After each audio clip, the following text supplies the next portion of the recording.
6/7/26 திங்கள். பொதுக்காலம் 14ஆம் வாரம். இன்றைய புனிதர் புனித மரிய கொரச்சி, கன்னி மறை சாட்சி. இன்றைய திருப்பாடல் 145.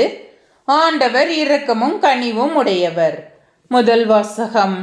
முடிவில்லா காலத்திற்கும் உன்னோடு நான் மன ஒப்பந்தம் செய்து கொள்வேன். இறைவாக்கினர் ஓசையா நூலிலிருந்து வாசகம். அதிகாரம் 2, இறைவசனங்கள் 14 முதல் 16, 19 முதல் 20. ஆண்டவர் கூறுவது: நான் இஸ்ரேலை நயமாக கவர்ந்திழுப்பேன்.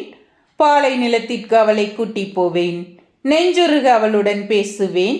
அவளுடைய திராட்சை தோட்டங்களை அவளுக்கு திரும்ப கொடுப்பேன். ஆக்கோர் பள்ளத்தாக்கை நம்பிக்கையின் வாயிலாக மாற்றுவேன்.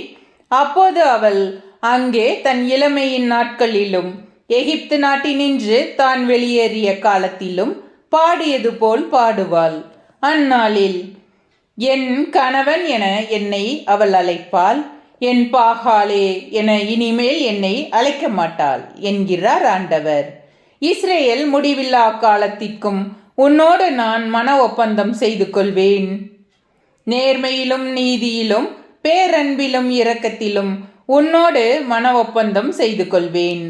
பற்றுறுதியுடன் உன்னோடு மன ஒப்பந்தம் செய்து கொள்வேன். ஆண்டவராம் என்னை நீயும் அறிந்து கொள்வாய். ஆண்டவரின் அருள்வாக்கு. இறைவா, உமக்கு நன்றி.